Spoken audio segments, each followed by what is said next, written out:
Greetings, my fellow freedom lovers, sovereign thinkers. Thank you for tuning in to LO3 Podcast. My name is Craig, transmitting from the beautiful swampy mangroves of South Florida, and today's date is Saturday, December 19th, 2020. This one will be a brief episode because I was looking through and I got an alert from my Gmail account. I don't know why I still have it, but it's just mainly just sending information. I won't get too technical with it. This one came out from defense1.com, and it came out today by Kate Bo Williams, 5:38 a.m., so 3.5 hours ago, I would say. This one here is entitled, Trump Officials Deliver Plan to Split Up Cyber Command NASA. An end to the dual hat arrangement has been debated for years, but the timing raises questions. The plan require Milley's certification to move ahead. As it reads here, Trump administration officials at the Pentagon late this week delivered to the Joint Chiefs of Staff a proposal to split up the leadership of the National Security Agency and U.S. Cyber Command. It is the latest push to dramatically reshape defense policy advanced by a handful of key political officials who were installed in the acting roles in the Pentagon after Donald Trump lost his re-election bid. A U.S. official confirmed on Saturday that Joint Chiefs Chairman General Mike Milley, along with Acting Defense Secretary Chris Miller, must certify that the move meets certain standards laid out by Congress in 2016, received a proposal in the last few days. With Miller expected to sign off on the move, the fate of the proposal ultimately falls to Milley, who told Congress in 2019 that the dual hat leadership structure was working and should be maintained. I just said Milley, but it's Milley. So Milley, yeah, I guess. Hopefully, sorry if I butcherize his name here. Milley, I'll just say Milley, okay? Military officials have watched warily as Miller, his chief of staff, Kash Patel, and acting Undersecretary of Defense for Intelligence, Ezra Cohen Watnick, all installed since Election Day, have sought significant policy changes with just over a month remaining in office. Recent outgoing administrations have declined to push through major changes during the transition period. The posts of NSA Director and Cybercom Commander are held by one person, currently General Paul Nakasone, in a dual-hat arrangement. For years, cybersecurity and national security policy leaders have debated how and when to split that job into two positions. The Trump administration's proposal, if approved, would mark a significant shift in policy, and without the proper analysis and certification would run contrary to law. A House Democratic aide said Saturday, calling the potential change severe. The Cyber Command proposal also comes as the United States is grappling with a massive cyber attack on at least a half dozen federal agencies. Investigators are still working to understand what data may have been taken or compromised, although Secretary of State Mike Pompeo has publicly linked the attack to Russia. Trump on Saturday attempted to downplay the attack and attribute it to China. What the hell? It looks like it's a big manipulating game here, supposedly, right? A move that may be a signal that Trump might remove Nakasone as a leader of one of either agency amid frustration over the handling of a recent cyber attack, according to some officials. Speaking on the condition of anonymity,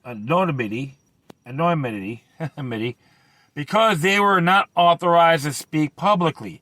An administration official defended the recent spate of changes during the transition. Miller is looking to set the department and force up for success in the future. That person said, "Do no harm" is his motto. He's here for a short time and isn't afraid to tackle the issues that will leave a typical secretary to open to more baggage over the longer term. One moment.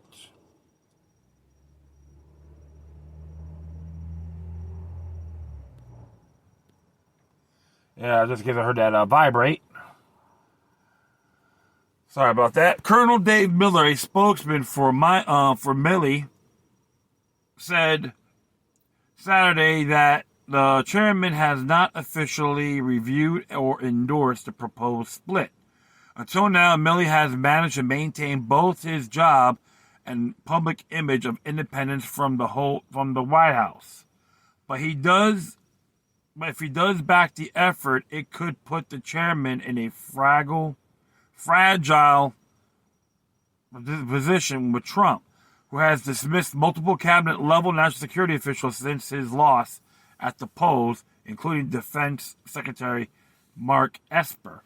Remember, Mark Esper said, the most secured election in American history. There's still a lot of discrepancies, right? While the abrupt timing of the proposal to split up the NSA Cybercom leadership structure is unusual, the debate over the policy decision itself is hardly new. Supporters of the split argue that Cyber Commander, created in 2009, is able to stand on its own without NSA and is sucking needed resources away from the intelligence agency. Critics of the move argue that Cyber Command isn't ready yet to stand on its own, and that the relationship between the agency and the command is symbolic. NSA and Cybercom are uniquely intertwined and share many of the same resources. Representative Adam Smith, Democrat from Washington, chairman of the House of Armed Services Committee, wrote in a letter to Milley and Miller protesting the proposed move that was released Saturday. Any action to sever the dual-hat relationship could have grave impacts on our national security, especially during a time that the country is wrestling with what may be the most damaging cyber attack in our country's history. The Democratic House aide said that the House Armed Services Committee became aware of the plans this week. It has long been accepted that Cyber Command and the National Security Agency will eventually separate. They operate out of Fort Meade in Maryland under separate legal authorities and are responsible for distinct missions. The NSA is responsible for signals intelligence collection, seen by many as the crown jewels of the U.S. intelligence gathering, while Cyber Command is responsible for conducting military operations, initially placing the nascent Cyber Command under the same command as the NSA, made sense because of the technical similarities of the two missions. But as Cyber Command matured and rumors of the split began to circulate during the Obama administration, lawmakers laid out a series of recently updated conditions in an annual 2017 defense policy that senior Pentagon leaders would have to certify have been met in order to carry it out. At their simplest, they require both the Joint Chiefs Chairman and the Defense Secretary to certify that neither organization will be harmed by the split. That includes determinations that Cyber Command has the tools it needs to do its job, and that NSA and the Cyber Command have robust command and control systems and processes for planning, deconflicting, and executing military cyber operations. Supporters of the split argued that keeping the two organizations under the dual-hat arrangement creates inefficiencies. The missions of the NSA and Cyber Command will continue to compete for priority and advocacy under the dual hat.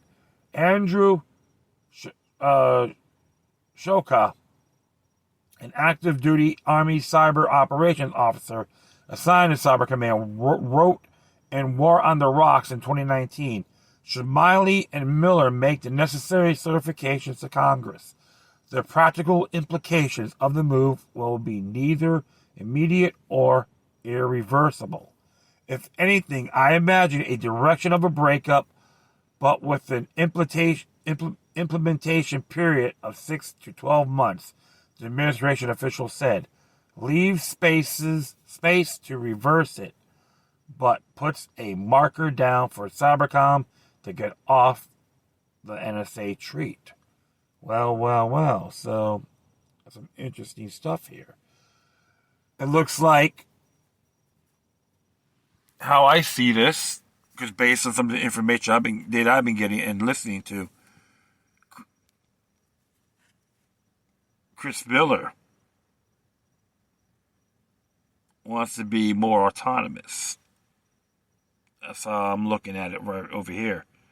With the Cyber Command, hey, it'd be very interesting because sometimes you got too many mergers, you create one big cluster.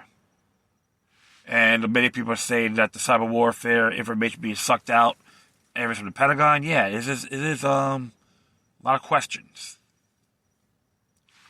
So I think this would be very interesting indeed. How it's going to be done. So I'm no expert in this area, and I do admit it. But the dual hat, split it up. Then you can still have your caucuses. That's not a problem at all. I'll be very frank in that aspect. A lot of stuff is happening. They don't know how it's been compromised, how much data been taken. It's like what Communist China is involved. Russia, right now their economy is not in great dandy shape. They try to keep everything basic as possible. So there was a rumor too that Communist China wants to see the United States and Russia go to war, and they could just use the rest of the remnants. If that's going to be the case, Nostradamus did something about future prophesies about the new world, and Russia will have become allies. And they think it'll blow back into communist China. I'm not saying it's going to be set in stone, but that can happen too. Because even with COVID-19, Russia had the Russian Federation been affected by it as well. Even though they closed their borders, but things have occurred. So, even Mongolia as well. Just to give you those an example. But I think, you know what? If Cybercom could be more autonomous, yeah, let them do it. And if NSA and them want to do caucus meetings, that's fine too. But don't have one person do two things at the same time. It's like a merger. End the merger. Well, that's my intake on it. And that would be it. I'd like to thank everyone for listening. Plus, feel free to download and share us throughout your social media networks. If you have any questions, comments, or you said something interesting you want to check out, whatever you do, please send your correspondence to the Quorum. Furthermore, I'll leave the footnote of this article on my speaker page. And if you want to contact me, hit me at LokiLuck3@gmail.com or LokiLuckNumbers03@protonmail.com. If you want to do a donation, PayPal.me/LokiLuck3. There's a donation drive for Defense One. I think they do have it. Let's find out. Well, if they do it. Wouldn't be shy, so I'll say give them some love, all right? Okay, once again, thank you for your time, but always remember that demoniac resistance is healthy for the soul and can liberate humanity. Until next time, take care of yourselves, keep on spreading love, and may your guardian spirits be with you.